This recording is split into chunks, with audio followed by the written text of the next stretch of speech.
নমস্কার বন্ধুরা, আমি শুভ্রনীল। একটা বিষয় কিছুদিন আগে চিরঞ্জিত চক্রবর্তী স্যার উল্লেখ করেছিলেন তার একটি ইন্টারভিউয়ের সময়।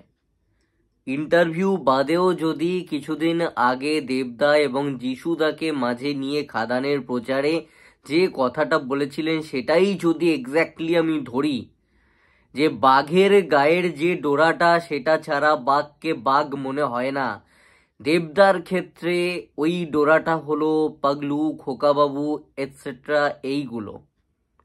তো এই কথাটা কতটা সত্যি তার গুরুত্ব কালকে দুবাইয়ে গিয়ে বোঝা গেল। দেবদা যখন দুবাই গেলেন, দেখো দুবাই রিলিজ হচ্ছে, ইউএসএ তে রিলিজ হচ্ছে, এগুলো হয়তো প্রচারের খাতিরে ভালো লাগছে যে খাদানের মতন একটা ছবির কামব্যাক, অ্যান্ড সেগুলো বাইরে হাউসফুল হচ্ছে, দুটো শো পর পর রিলিজ হলো অ্যান্ড হাউসফুল হলো, অবশ্যই। বাট এমনটা নয় যে দেবদার ছবি এর আগে বিদেশে যায়নি, বিদেশে প্রচুরবার গেছে, হাউসফুল প্রচুরবার দেখেছে, সেটাকে আমি আলাদা করে হাইলাইট করব না। কিন্তু যেটা হাইলাইট করব সেটা হচ্ছে চিরঞ্জিত স্যারের এই কথার মাহাত্ম্যটা কতটা সত্যি সেটা।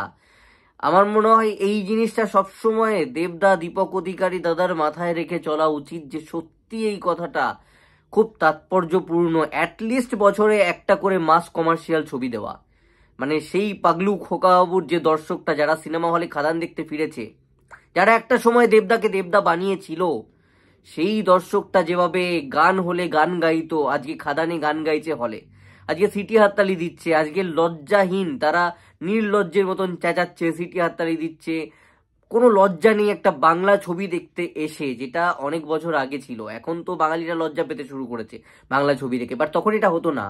হই হই করে বাইরে লোকে বেরোতো, চিৎকার করতে করতে সঙ্গীত বাংলার মাইক ধরে দর্শকরা বাইট দিত, সিটি হাততালি, ওই গ্রামগঞ্জের সাধারণ অডিয়েন্সরা, একদম গরিব ঘরের, মানে সাধারণ দিন আনা মজুর খেটে খাওয়া মানুষগুলো, সহজ সরল, তারা বাংলা ছবি দেখতে সিনেমা হলে আসতো। সেই দর্শকটা খাদান দিয়ে ফিরেছেন, এটাকে কিন্তু ধরে রাখতে হবে, এটা কিন্তু গুরুদায়িত্ব। তারা বুঝিয়েছে আমরা আছি, কিন্তু আমরা থাকবো তোমার সাথে যখন তুমি আমাদেরকে সেই জিনিসপত্র দেবে, তো সেটা কিন্তু দেবদাকেও বুঝে চলতে হবে। অ্যান্ড এই বাঘের গায়ের ডোরাটা যে কতটা সত্যি, কালকে দুবাইয়ের মাটিতে যখন দেবদা পা রেখেছেন, যেখানে সহজ সরল মানুষগুলো নেই, এতক্ষণ যাদের কথা বললাম যে দুবাইতে গেছে, বহু টাকা currency wise huge earning, sophisticated ভদ্র লোকজন, যে বাংলাদেশি বা বাংলা থেকে যাওয়া ওখানকার মানুষজন, যারা টিকিট কেটে কালকে দুবাইয়ের সিনেমাটা দেখতে চলে এসছে, হাউসফুল করিয়েছে পরপর দুটো শো।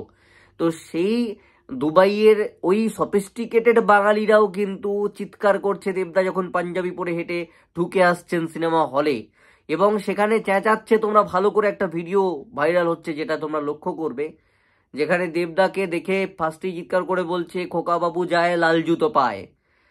সে বাচ্চা ছেলে কোনো নয়, সে একটা বয়স্ক কোনো 28-30 বছর বা 35-40 বছরের মানুষ, বা খুব কম বয়স হলেও সে একটা সময় দেবদার ওই বিষয়গুলো হয়তো এনজয় করেছে, সে সময় কম বয়সী একটি যুবক ছিল।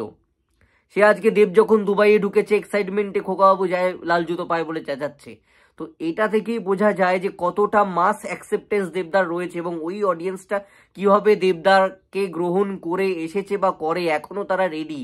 শুধু তাদেরকে দেবদা কিছু দিচ্ছেন না, মেটেরিয়াল দিচ্ছেন না।